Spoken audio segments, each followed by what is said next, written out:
Dans ce nouvel épisode de Jeunes et Brillants, je reçois Jordan et Hugo, deux personnages iconiques, touchants de sincérité, qui s'ouvrent sur leurs faiblesses, leurs blessures et leurs addictions.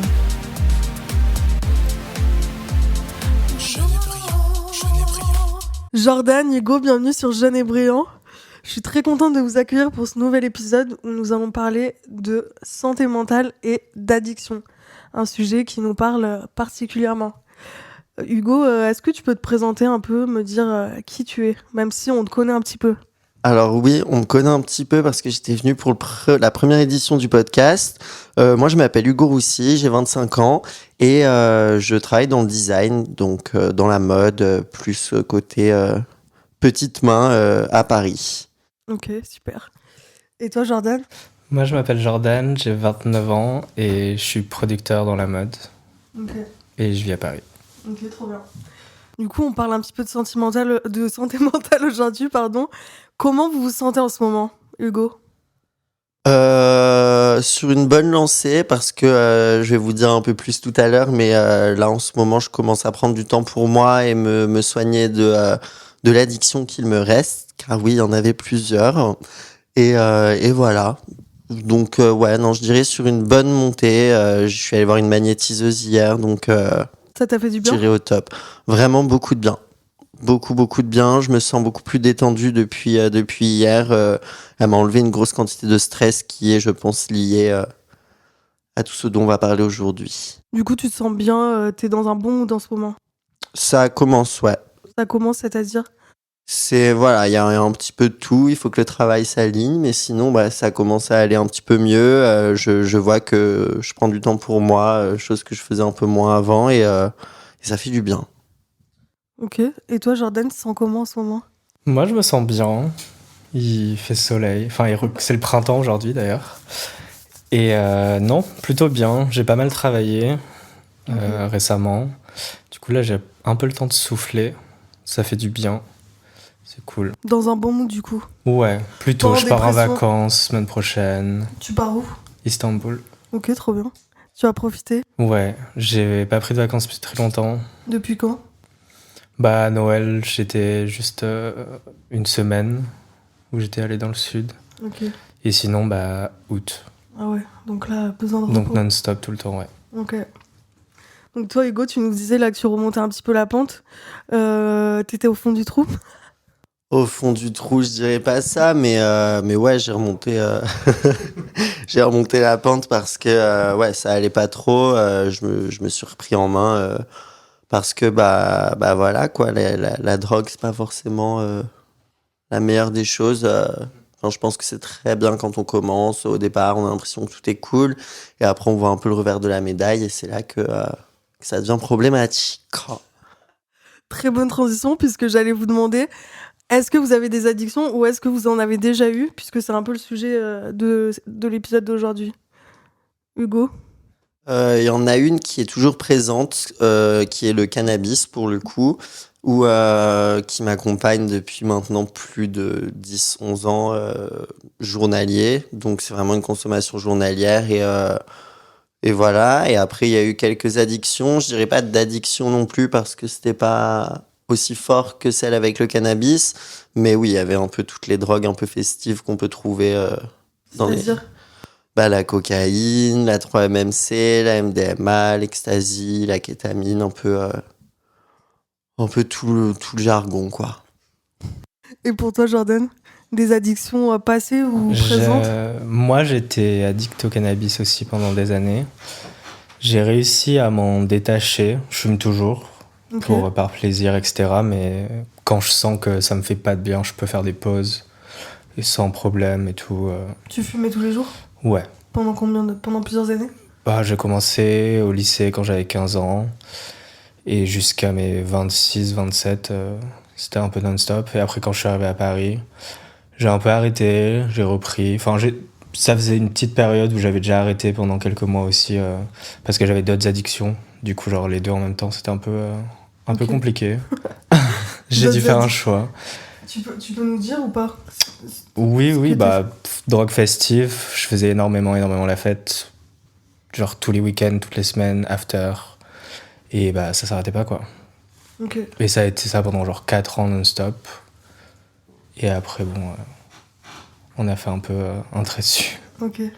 Et est-ce que vous diriez que vous avez commencé par le cannabis et après, parce qu'il y a souvent des idées reçues comme ça, de boomers qui disent qu'on commence par le cannabis, ensuite on continue avec des drogues plus dures, de type comme les drogues festives que vous Je citiez. pense pas que ça. Que ça a un Surtout rapport. dans la génération d'aujourd'hui, je pense.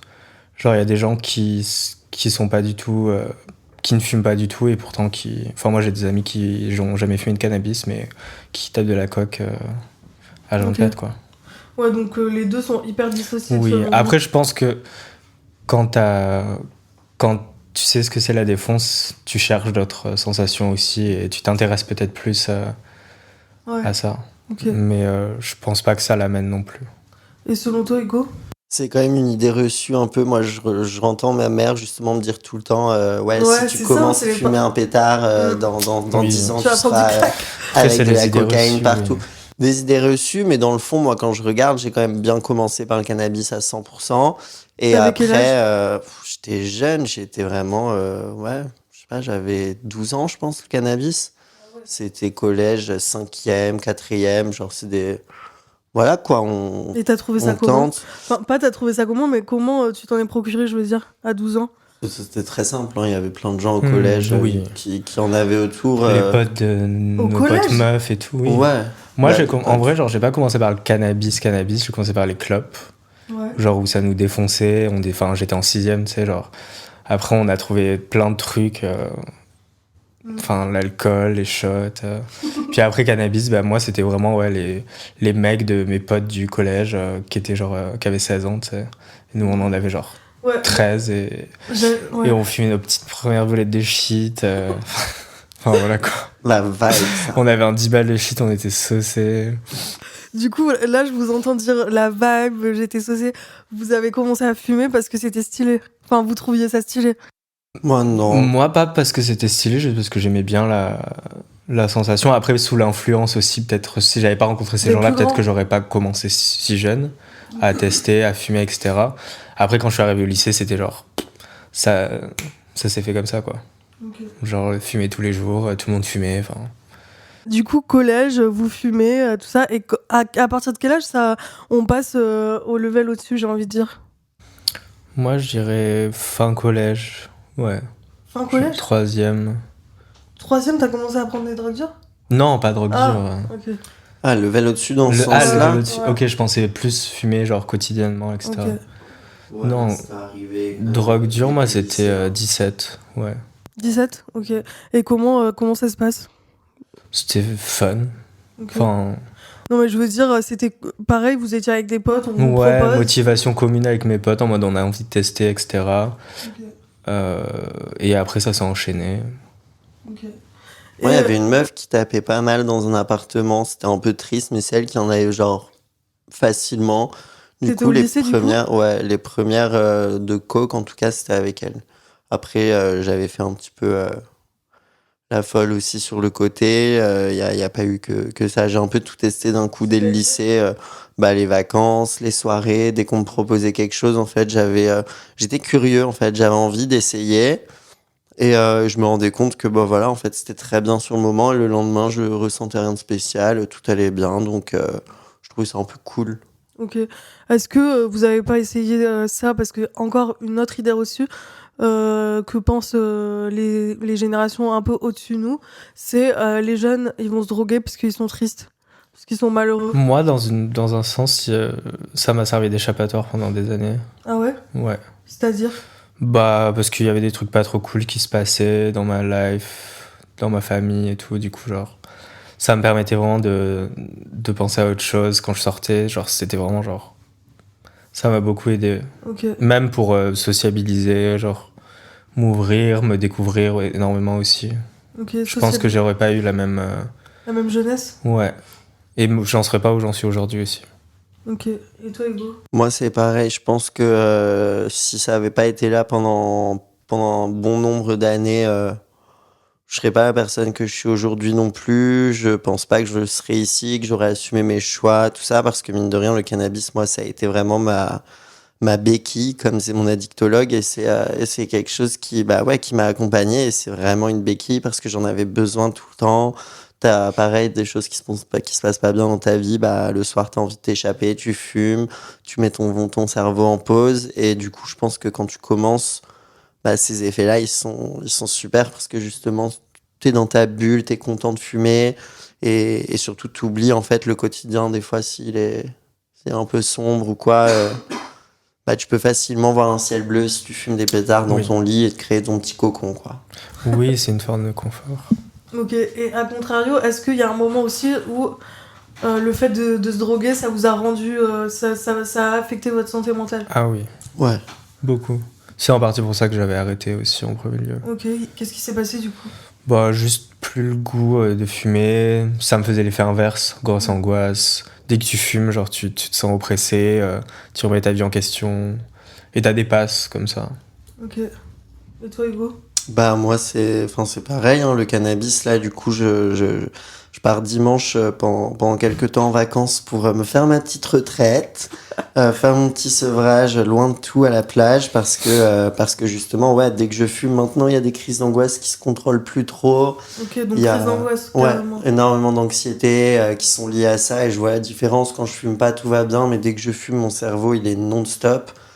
Et je pense que c'est ça aujourd'hui qui me motive le plus à arrêter parce que je sens en tout cas une différence et je vois que c'est pas agréable du tout. Et là, je fume juste par pure addiction du coup, et parce que j'arrive pas à faire sans étant donné que ça m'accompagne depuis pas mal d'années. Ok. Et comment tu comptes faire là pour te sevrer de... La magnétiseuse, déjà, c'était une première étape pour essayer d'enlever un petit peu tout le stress qui a été condensé là ces derniers mois. Ok. Et Et elle t'a dit que ça allait te servir à arrêter, genre? elle m'a dit que c'était quelque chose en tout cas qui pouvait m'aider à mieux gérer justement l'arrêt, les crises d'angoisse, le sommeil pendant le sevrage. Mais ouais, non, je pense que je vais juste prendre soin de moi, prendre du temps pour moi et ne pas stresser, surtout en me disant que j'ai le temps et que je me sentirai que mieux dans ne serait-ce qu'un mois. Et un mois, ça passe tellement vite que vaut mieux le faire maintenant que plus tard, et je procrastine ça et puis ça trop fait de un temps. moment que tu veux le faire aussi. Voilà. Ça fait trop longtemps que j'ai besoin et que je veux. Et je pense que là, on vieillit aussi, et la maturité fait que tu comprends, quoi, et que tu as envie de tout stopper pour... Toi, tu l'as eu quand, ce déclic? C'était déjà il y a quelques années ou quelques mois? Moi, j'ai arrêté pendant un moment quand j'habitais avec mon ex.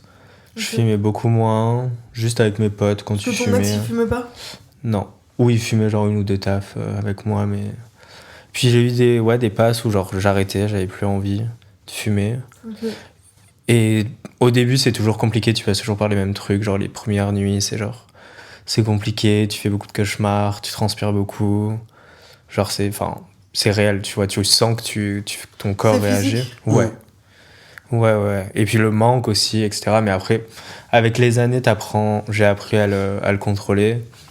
Et il y a des phases où, genre, même là, depuis que je suis à Paris, genre, j'ai beaucoup moins fumé, j'ai plus fumé. Puis après, genre, je me suis mis en coloc avec mon coloc actuel. On fumait beaucoup parce qu'on fumait tous les deux, et c'était genre notre petite activité. Le soir, on se posait devant le canapé, on fumait notre pétard. Ok. Même avec notre nouvelle voisine. Alors oui, j'habite à côté de chez Jordan, donc ça Ok. aussi c'est pratique quand on veut faire la petite balade pétard du C'est soir, Ah, donc tu continues à fumer quand même? Oui. de temps en temps. Oui. Là, depuis janvier, j'ai plus acheté. Ok. Enfin, là, j'ai acheté un petit demi parce que mon coloc partait dans les montagnes. Du coup, c'était mon week-end où je venais de finir une longue mission de taf. T'as Du coup, besoin de te détendre. Ouais. Ça me fait du bien, tu vois. Et là, je sais que je vais pas racheter et ça m'angoisse pas. Enfin, Ok. Et t'arrives en fait à fumer et de pas aller jusqu'au moment où ça va te mettre ouais. mal en fait. Non, c'est ça. Ok. Puis même quand je fume, enfin, comme c'est plus occasionnel, en vrai, genre, en ce moment, j'ai plus trop ce moment où, genre, de stress, d'anxiété. C'est juste bien, ça me fait du bien. Et je sais que des fois, genre, je vais avoir envie de fumer, des fois, genre, moins. Et je fume moins. Ok. Tu te mets moins la pression avec ça, Ouais, quoi. non, c'est ça. Ok. Et quand est-ce que vous vous êtes rendu compte que vous étiez vraiment addict en fait? Est-ce que vous vous êtes dit, ah mince, Est-ce que c'est au moment où justement t'as envie d'arrêter que tu te rends compte que t'es vraiment addict? Non, Ou je c'est pense avant? pas. Moi, Avant. c'était le Ah ouais? matin, je pense, quand Ouais. je me suis rendu compte que fumer un joint au réveil, ça me mettait juste bien pour ma journée et j'étais pas forcément Ouais, c'était trop ton café, défoncé quoi. derrière. Ouais. Et là, Ouais. je me suis dit qu'il y avait peut-être un petit problème, que c'était pas normal de se lever et de s'enfiler une slim, quoi. Enfin, il y avait. Fallait. Moi, j'ai jamais été trop. Et je suis pas fumeur de cigarettes. Donc, j'ai jamais ce réflexe. Enfin, jamais vraiment eu ce réflexe de me dire quand je me lève le matin, première chose que je fais, c'est fumer un pétard. Je pouvais le faire peut-être C'était avant, plus le genre. soir Ou non, juste j'attendais un petit peu. Ok. Mais genre, Très où bien. où je laissais mon pétard le soir, genre je le finissais pas et je savais que genre je pouvais ne pas fumer un gros pétard, genre juste fumer la fin avant de sortir ou quoi, mais ça c'est quand j'étais en études. Après, genre quand j'ai commencé à bosser sérieusement, fumer le matin c'est impossible. Genre, Ok. moi là avec le taf que j'ai actuellement, genre, j'y pense même pas. Ouais. C'est plus après. Genre pour le côté détente, etc. Mais après la journée, j'en ai pas forcément besoin pour me concentrer. Genre, enfin, je fais des mails toute la journée et tout. Si j'ai pas le cerveau en place, genre, je dis n'importe quoi. Ouais. Ça m'est déjà arrivé, tu sais, à ma pause, des fois, je fais un peu le fou. Je suis en mode genre, je fume de taf et je retourne au taf, je suis dans mon ordi, je suis en mode genre, ok. Et sur les drogues dures, du coup, est-ce qu'il y a eu des moments de votre vie où vous avez senti que vous étiez vraiment addict? Ah oui, Ah ouais? ouais. C'était quand? C'était au moment où j'en prenais le plus. T'avais quel âge à peu près? Je sais pas, 24. C'était vraiment genre, Et ça a duré longtemps? 3 ans. Ah ouais, 3 quand ans, même. 4 ans. Après, j'ai arrêté plus ou moins. Pareil, parce que j'étais dans une relation, c'était cool. Je sortais un peu moins, ou je me droguais à moins grosse quantité, surtout parce que, genre, moi, c'était plus la quantité par soir que. Enfin, c'était tout le temps, du coup, mais. Tous les soirs? Ou... Non, Tous il y les a week-ends? il y a une. Ouais, tous les week-ends, genre du jeudi à l'after du lundi matin, quoi. Ok. Genre, tu dormais sors pas. tous les soirs, tu tapes, tu machin, enfin, tu dors, tu bois. Et à ce moment-là, t'étais célibataire du coup? Non. Non? Ah, Non, t'étais en non, non. couple? Ouais. Mais ça se passait pas bien? Si, si. Enfin, Ok. c'était chill. Ok. Donc, parce Lui, que on a commencé, enfin, on en prenait ensemble au début de la relation. Après, lui, avec son taf, etc., ça matchait un peu moins, donc il prenait beaucoup moins, mais moi, je faisais ma life un petit peu, enfin, dans le respect toujours, hein, genre, j'étais pas scandaleux. Dans le respect de qui? De quoi? De la relation, enfin, je Ok, mettais pas, ouais.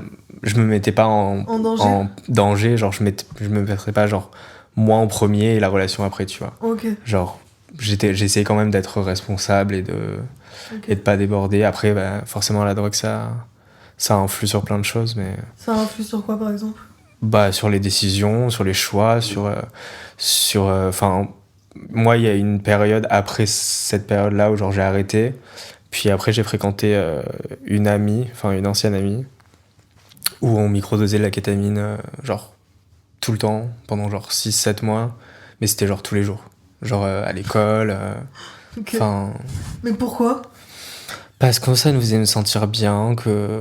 Ok. En fait, on se rendait pas compte. C'était pas de l'insouciance? Ouais.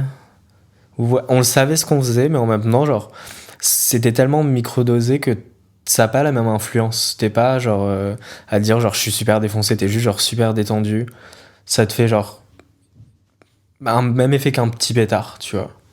Et du coup, le différent avec la kétamine, c'est que comparé au cannabis où c'est vraiment mental, ça te fait remettre en question, etc. La kétamine, c'est genre l'inverse.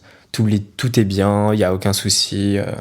Et d'ailleurs, maintenant, il y a des cures de kétamine pour l'anxiété, etc. où genre Ah ils te ouais? font microdoser, ouais. Sérieux? Ouais, Je savais ouais. que ça existait ça avec le LSD en Ouais, microdosage. Je kétamine, savais pas pour pareil. la J'ai kétamine. vu un truc récemment sur une meuf qui était genre un peu au bout, qui avait tout essayé, etc. et qui commençait justement une cure de microdosing kétamine pour combattre son anxiété, etc. Et, Ok, et, mais et c'est vrai, enfin moi je l'ai vécu et genre je voyais aucun souci dans ma life. Mais Alors que quand j'ai pris conscience, je me disais genre mais c'est n'importe quoi. ok, et comment t'en as pris conscience du coup? Parce que c'était devenu un peu trop et cette personne était très toxique Ok. avec qui j'étais ami aussi. Du coup, enfin, ça a commencé à poser problème, vraiment. Où je me disais, enfin, grandis, tu sais. Genre, Ouais, tu peux pas prendre de la Ouais. kétamine tous les jours. ouais. Je Et puis comprends. après pour arrêter, j'ai pas eu de soucis. Genre, Ok. j'étais addict parce que c'était c'était fun, on était bien à ce moment-là, mais moi, du moment que je vois que ça influe dans le mauvais sur Ouais, ma vie, je peux t'as pas de problème à ouais, arrêter. voilà. Ok. Genre, je peux être radical et me dire, genre, non, c'est pas possible et d'arrêter. Ok. Et toi, Hugo, c'est quoi tes expériences avec les drogues dures? Est-ce que t'as eu des périodes où t'as un peu plus forcé que d'autres? Ouais, oui, il y a eu des périodes où j'étais un peu hystérique là-dessus. Je pense que j'avais du mal à me poser des limites parce que quand tu débarques à Paris, il y a beaucoup de choses qui s'offrent à toi. La drogue, tu peux en avoir en illimité si tu le veux. Tout, enfin, que ce soit l'alcool, la drogue dure, le sexe. Quand tu arrives dans une grande ville, tu es exposé à beaucoup plus de tentations. Ce qui fait que si tu arrives jeune et que tu es un peu dans ta période où tu penses que la drogue c'est trop cool et que tu es invincible, bah tu tapes tout le temps et après tu regrettes. Mais ouais, je pense qu'il faut juste. Je pense qu'aujourd'hui aussi, nous, ce qu'on voit, c'est beaucoup de gens autour de nous qui sont dans ce truc-là. Ouais. Et vraiment, je me dis, mais si Ça j'ai les pu détruit. être comme ça, genre vraiment aidez-moi quoi. Ah ouais? Ouais. À ce point? Bah ouais, Ouais. moi j'ai une amitié qui est en train de se détruire bien comme il faut à cause de ça parce que il est un peu bloqué là-dedans et il voit le monde un peu qu'à travers ça et ce qui fait que aujourd'hui on peut plus passer un bon moment comme on aurait pu en passer avant. Ouais. Alors que quand j'ai rencontré cette personne, il tapait vite fait, c'était très peu et aujourd'hui, ouais, ça fait un peu peur donc Ouais. je pense qu'il faut mieux stopper quand on en a l'occasion et quand on a le premier déclic. Oui. Mais le truc, c'est que. Mais est-ce le que- déclic, il faut le vouloir dans Ouais, tous les mais- cas, c'est ça. Comment on aide un proche comme ça qui. Tu peux aider. Après, quelqu'un de drogué, s'il veut pas entendre, il entendra pas. Ça va rentrer par une oreille et ressortir par l'autre. Ouais, faut juste l'accompagner, je pense, et Oui, lui c'est montrer ça. qu'il y a des solutions. Après, la personne, si elle est motivée à arrêter, elle arrêtera. Si elle a aucune motivation à stopper et qu'elle n'a pas envie de changer, malheureusement, La on drogue. n'est pas des super pouvoirs, on n'a pas de super pouvoirs, quoi. Mais moi, je trouve ça difficile d'avoir un déclic dans le sens où, des fois, la vie, elle est quand même. Enfin, tu vois, quand il y a des personnes pour qui la vie, elle est vraiment naze. Oui. Mais Bah, je y en pense a, qu'il y a des c'est. situations- Comment C'est. Le chemsex, par exemple, genre. Moi, je connais des gens, genre, qui ont jamais pris de drogue et qui ont commencé à prendre de la drogue à travers ça. Le chemsex, Ouais. tu peux nous dire ce que c'est? C'est en Pour gros ceux la qui ne connaissent pratique de sexe avec la drogue. En Ok. gros, tu baises et t'as des drogues en particulier qui te font. Genre GHB. Enfin, on va pas toutes les nommer. C'est ce que pratiquait Pierre Palmade. Voilà, la ref. notre très cher Pierre. Mais ouais, genre, c'est. La drogue, ça peut venir vraiment pour tout et n'importe quoi. Du coup, Genre, pas forcément pour des raisons de manque ou de manque affectif ou de dire je suis pas bien dans ma vie. Il y en a, ils font juste ça parce que ils sont emmenés là-dedans et ils kiffent, quoi. Ok, et une fois que t'es dedans, tu peux pas trop t'en sortir après, quoi. Je pense que c'est une question de volonté et de regarder autour de toi. Genre, la drogue, ça te rend un peu égoïste aussi, tu vois. Oui, mais Genre, quand t'es bloqué, Quand t'es sur le bloqué, moment, tu perds des potes, tu perds des amitiés. Et pour toi, c'est pas grave parce que tu dis, ouais, c'est bon, il casse les couilles. Alors qu'en fait, c'est le contraire. Tu vois, quelqu'un qui va être là pour toi et qui va essayer de t'accompagner. Que si tu le veux pas, c'est comme ça que des amitiés se brisent. Hein. Vous avez perdu beaucoup d'amitiés ou coupé des... tu nous as dit qu'il y avait une amitié qui se détériorait, mais sinon vous avez déjà perdu pas des forcément amitiés perdu, mais Coupé. parfois c'était nécessaire. Moi, c'est comme la personne que j'ai mentionnée avant, j'ai coupé les ponts parce que il y avait plein d'autres raisons, parce que elle, dans son fond, elle-même, elle allait pas bien, donc elle rejetait tout sur les autres. Ouais. Mais non, juste, je pense aussi quand tu prends de la drogue et que t'arrêtes d'en prendre, il y a plein de gens, au final, t'as pas grand-chose en commun. Ouais, Enfin, c'est fun, tu sors, mais c'est pas des gens que tu vas appeler quand tu vas pas bien en disant ouais, j'ai besoin de toi. Et les des gens vraies qui vont amitiés, pas c'est être là celles pour qui toi. restent, tu Ouais. vois. Et moi, j'ai des potes avec qui j'ai commencé à me droguer, mais dans le fond, on était très amis, on l'est toujours. Et on a arrêté ensemble, ou il y en a qui continuent, mais c'est pas toxique, quoi. Ok. Il y a des relations d'amitié qui sont basées autour de la drogue et il y en a plein. Des relations de soirée. Ouais, c'est ça. Et ça va aussi dans le sens inverse, je pense, où genre tu peux perdre des amis parce que certaines personnes pensent que Oui. du coup t'es drogué et C'est ça. que Ils supportent genre, pas. tu Enfin, peux être un ils peu soutiennent mis à pas ton l'écart rythme de vie, ouais. parce que certains sont T'as pas autant ouverts déjà là-dessus. ressenti ça, toi? Moi, ouais, au lycée, quand je fumais énormément en terminale, je fumais beaucoup. Et je sais qu'il y a quelques filles de ma classe qui avaient tendance à dire, bon, bah voilà, Hugo, il fume trop, donc on essaye de s'éloigner un peu de lui. Ah Et ouais? à la place de venir m'aider et de me dire, bon, dernièrement, on voit que t'as beaucoup fumé, c'était plus, on va l'éviter pendant les cours d'art. Oui, parce après, qu'on c'est avait pas la 6 même heures. maturité à cet âge-là. C'est pas la aussi. même maturité, mais je pense qu'il y a aussi Mais des oui. cas comme ça, même plus grands. En tout cas, genre, Tu l'as mal je vois vécu? bien. Sur le coup, oui. Après, avec du recul, je m'en fous. Je Vous m'en êtes où fous. maintenant, en fait? Ouais, voilà quoi. Elles sont plus présentes dans ma vie, mais sur le coup, ouais, j'avoue que quand t'as 16 ans et que t'es un peu renfermé dans ce truc-là, que tu passes ta vie à fumer chez toi. Puis moi, j'ai grandi dans une campagne un petit peu compliquée aussi. Être gay là-bas, c'était un peu compliqué, donc il fallait vraiment se créer son chez-soi, son petit cocon. Et je pense que du coup, la weed m'a trop conforté à cette période et je me suis vraiment renfermé là-dedans. Ce qui fait qu'aujourd'hui, c'est vraiment genre comme une artère quoi chez moi. Genre c'est un truc que j'ai besoin de nourrir et ça fait partie de mon quotidien pleinement. Je peux fumer avant de faire toutes les tâches du quotidien et ça va pas me stopper. C'est aussi ça le problème aujourd'hui. Ouais. Ok. Et on parlait d'amitié et avec vos familles, est-ce que ça a déjà posé problème? Moi, oui. Ah oui? Ouais. Enfin, pas. On va dire ils ont jamais été au courant de l'ampleur de toutes ces addictions, etc. Ils l'ont vu à travers Enfin, quand je prenais énormément de drogue, j'étais genre déprimé, genre, enfin, je parlais pas. Déprimé tout le temps? Ouais, genre je rentrais j'étais pas avec mes potes et genre vraiment je rentrais chez moi le week-end, je parlais pas, j'étais en mode genre. Et enfin, ils le voyaient, tu vois, et ma sœur avec qui je parlais à l'époque de ça, etc. Il y a eu un moment où elle en avait peur, tu vois, et elle l'a mentionné à mes parents et enfin, c'était un peu le drame, ouais. C'était un peu le drame. Elle a dit quoi, tes parents? À la balance, ouais, Pouka.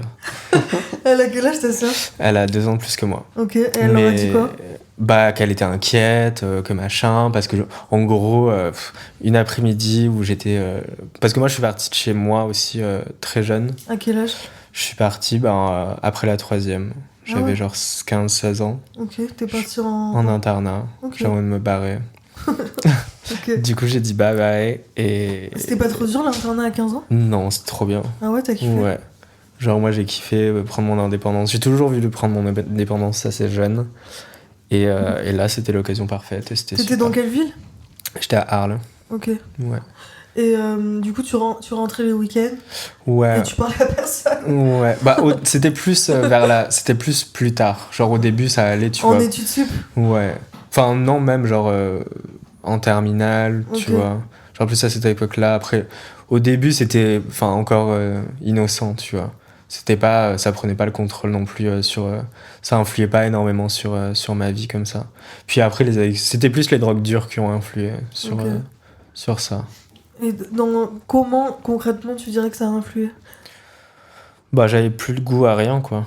Ok, Et je savais pas où j'allais dans ma vie. Enfin, je traînais plein de trucs aussi.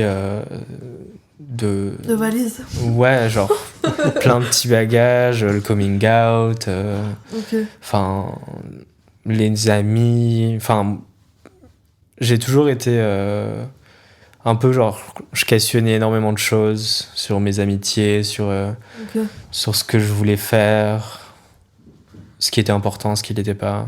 Torturé un peu. Ouais. Et Quoi? Et ils ont réagi comment, tes parents, du coup? Ma mère, on aurait dit que c'était la fin du monde. Mais enfin, après, comme j'ai pris mon indépendance aussi assez tôt, ils ont toujours eu cette confiance en moi parce qu'ils voyaient que... enfin, ça se passait bien, que j'étais pas hors de contrôle, enfin, j'étais pas déscolarisé, enfin, c'était pas, Dans la j'étais rue. pas, j'étais pas devenu genre hors de contrôle, tu vois. Donc, ça allait, je l'ai juste dû la rassurer, etc. Après, bon, ça a pas changé mon quotidien non plus, quoi. Parce que j'étais déjà plus chez eux. Ouais. Enfin, je pouvais rentrer défoncé tous les soirs à l'internat. Ça me regardait comme moi. Hein. Et toi, Hugo, avec tes parents, ta famille, est-ce qu'il y a eu déjà des petits. Ouais, Des petits j'ai dramas. des parents. Mon père était fumeur, lui, donc il a compris quand même, il savait de quoi je parlais et il savait ce que je vivais. Mais ma mère, elle est anti-drogue en général, elle déteste ça. Je l'ai fait fumer une fois pour Noël. Récemment, on a fumé enfin, avec elle, nous. et- À ton anniversaire, je sais plus, non? Non, ça date. Je sais plus. C'était mon papa. Ah oui. Non, je l'ai refait fumer aussi. Comme quoi, ils sont très ouverts au final maintenant sur le sujet. Mais j'avoue que ça a été un gros sujet de discorde pendant pas mal de temps. Ah ouais C'est normal. Ouais, hein. ma C'est mère normal. était folle à l'idée que je fume. Elle disait que j'allais réussir à rien. Enfin, elle m'a dit beaucoup de choses, en tout cas, qui sont vraies. C'est genre, heureusement que j'avais des parents comme ça derrière moi pour me dire tout ça, parce que sinon, si j'avais pas eu cette aide-là, je pense que j'aurais trop pris le truc à la légère. Et quand je vois aujourd'hui les dégâts que la drogue a eu sur mon comportement, sur ma santé mentale et tout, heureusement que j'avais quand même des parents hystéros sur le Oui, sujet. oui, oui. Moi, mes parents ont toujours fait de la prévention. En plus, Par c'était ma rapport à prochaine ça. question. Du coup, vous avez bien transitionné. Donc, ouais, vous diriez que les parents, ça vous a vraiment aidé, quoi. Même si. Pas aidé, mais ça m'a aidé à savoir que j'étais pas seul non plus. Ouais. Et que eux, ils avaient eu des amis. Enfin, moi, c'était. Je me souviens vraiment d'une fois où mon père s'était assis avec moi. Et c'était vraiment plus tard dans ma jeunesse où je commençais à devenir indépendant, hein, plus ou moins, genre études sup, etc. Enfin, un peu avant ça. Et où ils étaient assis avec moi en me disant oui, machin, enfin, je sais que tu prends de la drogue, nanana, etc. Mais faut que tu fasses attention. Enfin, moi, j'ai eu des amis, genre ça a pris le contrôle. Enfin, il m'a raconté des choses. Enfin, je connais ça, la jeunesse de mon père. Enfin, il sortait, enfin, etc. Plein de potes à lui. Enfin, ils étaient très, très fêtards. Ok. Et lui, du coup, ne consommait pas de drogue, mais ses amis, oui. Et, enfin, il m'a un peu mis les choses sous le nez en me disant, bon, bah, enfin, fais attention. Parce que moi, je sais ce que c'est. Et si un jour t'as besoin d'en parler, tu sais que je suis là et que je te jugerai pas. Et que... C'est cool, en vrai. Ouais. Mes parents ont toujours été comme ça, en vrai. Franchement. Tant que je garde le contrôle et qu'ils voient que je suis... c'était pas, genre, dramatique. Ils ont jamais essayé de me dire, non, faut pas que tu fasses ci, faut pas que tu fasses ça. Enfin, Vous êtes bien entouré, quand même, si je oui. comprends bien. Oui, très bien. C'est important. Ouais. Je pense que oui. Bah, il faut de toute manière, parce que tout seul face à ça, c'est compliqué, je pense, de s'en sortir. Oui. Et après, ça rejoint le truc du aussi. Enfin, il y a des gens, leurs parents, ils sont là pour eux et en fait, ils veulent pas s'en sortir, donc ils écoutent pas, tu vois. Ouais. C'est une question de volonté. Mais Et il y quand a même. aussi des personnes qui je ont pense que- personne derrière Ouais. elles, et c'est là que Oui, bien faut sûr. garder espoir. Et il y a il y a des centres. Moi, je suis allé voir des addictologues, je suis allé dans plusieurs centres aussi, juste pour discuter. En fait, ces personnes-là elles vont te montrer que t'es pas seul, elles vont te donner aussi plein de petits tips pour Oui. reprendre goût à la vie sur des choses simples. Et en fait, c'est bête, mais ouais, c'est une grosse reconstruction, je pense, derrière, parce qu'on perd un peu le principe de la vie de base, Ouais, c'est ça. même nos sens, quoi. Genre, j'ai Ouais. l'impression que tout est décuplé une fois que tu fumes pas. Bah, Alors c'est que ouais, maintenant, c'est surtout que c'est tellement dans ton quotidien aussi quand tu fumes. Et c'est tellement facile parce que tu peux quand même faire des choses. Enfin, ça t'empêche pas Ouais. ça t'empêche pas de vivre non plus, mais juste moi, je vois la différence quand je fume et quand je fume pas, tu vois. Je dirais pas que je fais moins de choses, mais je me sens plus léger. Ça écrase un peu la défonce en vrai, Ouais. quand tu fumes, etc. Genre, parfois ça peut te booster, comme ça peut t'écraser et t'as pas le goût, rien quoi. Et si tu prends des drogues dures, bah, ça va te booster fort au début, tu vas être trop content. Et puis, je pense qu'avec le temps, tout au départ, moi, j'avais pas des redescentes très violentes et c'est venu avec le temps et les quantités. C'est quoi, y a des... du coup, la redescente? Bah, c'est vraiment comme le terme, quoi. On descend un peu en enfer Pour le coup, moi, je trouve que c'était des moments un peu compliqués à passer, des moments où tu te sens seul, tu remets beaucoup de choses en question, tu culpabilises, tu regrettes, tu te dévalorises vachement, tu te dis que t'aurais jamais dû faire ça, un peu que t'es une merde, t'as envie de rien. Moi, je sais qu'il y a des redescentes qui sont passées où je peux plus dormir dû à l'anxiété, genre c'est des tremblements, ça va pas quoi. Le corps montre que ça va pas et le cerveau surtout te montre que t'es HS quoi. Enfin genre, Ouais. il y en a qui sont violentes, ça peut aller jusque 2, 3, 4 jours des fois. Et ouais, je pense qu'il faut faire très attention à ça parce que le ratio kiff de 4 heures pour Pour une semaine 3 jours de redescente, on sait Mais, pas, on sait pas ce Puis qui... ça te nique le cerveau en vrai aussi. Mm. Parce qu'en gros, enfin, t'as genre des drogues qui te font monter et des drogues qui te font descendre. Et en gros, quand tu prends genre beaucoup d'MDMA, ecstasy, etc., c'est des drogues qui te boostent énormément. Et du coup, en fait, au bout d'un moment, t'en prends tellement que si t'arrêtes d'en prendre, ton corps, comme tu le sécrètes plus parce que genre tu l'apportes via des molécules modifiées, etc., dans ton corps, ton cerveau, il les fabrique plus autant. Et du coup, quand t'arrêtes d'en prendre, t'es genre déprimé, quoi. Et vous diriez que ça a impacté à certains moments de votre vie votre confiance en vous? Ouais, oui. Ça m'en a beaucoup donné aussi. Sur les moments? Ouais. Même, Ouais, je pense que c'est les deux. Hein. mais perte de confiance, ouais. Je pense. Ça m'a pas impacté non plus. Perte et gain, je pense. C'est Mais vraiment ouais. selon les périodes. Je pense qu'au début, Ouais, quand c'est tu ça. commences, tu te sens un peu invincible. T'as l'impression peut-être de faire des choses un peu différentes, genre des choses que tu vois d'habitude. Et après, ouais, ça va plus être une perte de confiance dans le sens où tu vas perdre beaucoup de choses, je trouve, ne serait-ce que... Puis tu perds ta capacité à gérer ton stress Ouais, aussi. c'est ça. Genre. Tu perds Du coup, tes c'est plus habitudes. ça qui va t'influencer dans ton manque de confiance, du fait que tu gères plus bien tes émotions, que tu peux être colérique. Enfin, ça modifie énormément ton comportement, l'air de Ouais. rien. Ok. Et tout à l'heure, tu nous parlais du coup de ton addictologue qui te donnait des tips et tout. Est-ce que vous auriez des tips pour des personnes qui sont vraiment au plus bas? Des jeunes qui sont vraiment dans une phase de leur vie un peu de down? Bah ouais, enfin, il faut... c'est des choses, moi je suis une personne très sensible. Ouais, c'est ça, il faut voir la lumière et il faut se dire qu'en fait, déjà, on n'est pas tout seul. Tellement beau. Non, mais c'est bête, tu vois, mais genre comme quand t'as une insomnie, eh ben, tu vas dehors dans Paris, tu regardes tous les immeubles, eh ben, faut se dire que t'es pas tout seul et qu'il y a plein de gens qui ont une insomnie à ce moment-là et tu vois dans chaque bâtiment des lumières allumées, quoi. Moi, ce qui m'a beaucoup fait tenir, c'est de se dire, genre, dors et demain ce sera mieux. Non, mais c'est vrai. Moi, c'était toujours comme ça. Je sais quand je vais pas bien, même quand j'ai des journées un peu plus dures que d'autres, je me disais toujours, genre, Tu vas faire une bonne nuit de sommeil. je vais dormir et puis demain, je me réveillerai peut-être dans un meilleur mood, ou peut-être pas. Et pour ceux qui Mais le n'arrivent pas à jour- dormir, et il le faut, jour, faut se détendre. Et puis, je pense qu'il faut bousculer son quotidien aussi. Ouais. La drogue, ça t'enferme énormément dans des choses, dans des cases et dans un confort que tu penses être bien. Et je pense que dans la vie, faut se booster, quoi. Genre, la drogue, c'est fun et...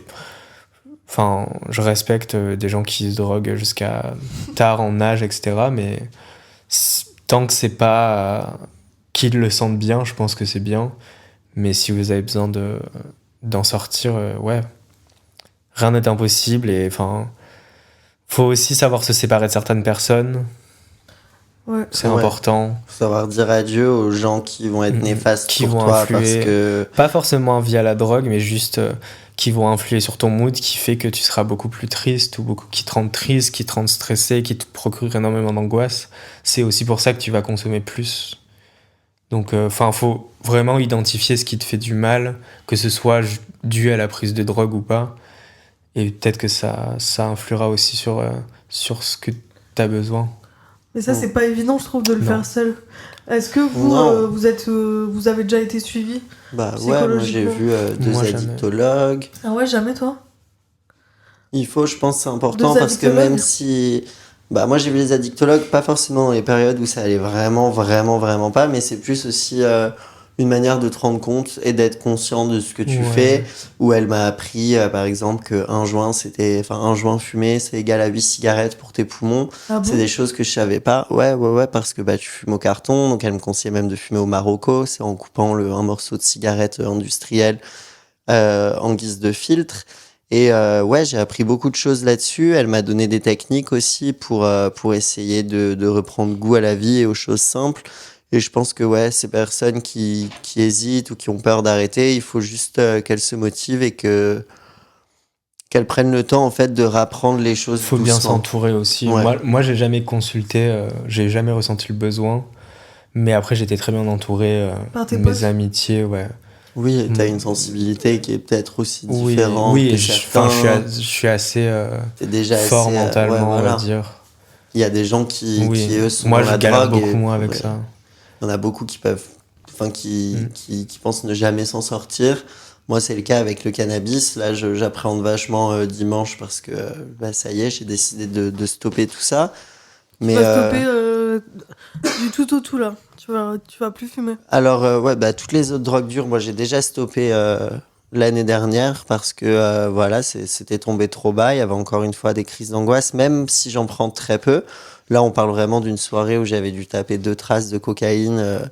Et en fait, c'est même plus la quantité, c'est du moment où j'en prends et que la molécule est dans mon corps, c'est terminé. J'ai des angoisses qui sont incontrôlables et même moi, je me reconnais pas. Donc, j'ai vrillé, ce qui fait que j'ai tout stoppé. Et là, je vais tout stopper, mais c'est différent parce que là, je le fais pour moi. Je le désire vraiment au plus profond de moi parce que c'est quelque chose qui me ralentit depuis des années et qui m'enlève ma motivation au quotidien. Et je sais que c'est un frein, même si au quotidien ça a l'air d'être trop cool, c'est pas trop un frein parce que je fume en buvant mon café avec des copains, on fait des balades à Montmartre, on kiffe. En fait, on voit bien vite que tous les jours c'est pas sain, c'est Et pas puis, bon. on sait qu'on peut faire sans aussi. C'est ça. Donc c'est compliqué parce que moi j'ai l'impression que là je pourrais pas le faire, mais il faut juste. Là je relativise. En vrai, pour une fois, je me dis c'est pas grave, j'y vais, on verra. Et puis voilà, comme si les gens ont peur de dormir, ne dormez pas. Ne dormez pas pendant 2 jours et si votre corps il sera épuisé à un moment, vous irez vous coucher normalement. Merci d'avoir écouté Jeune et Brillant. Pour ne rien manquer de nos actus, suivez-nous sur nos réseaux sociaux @verslhaut et sur notre site internet verslhaut.org. Bye!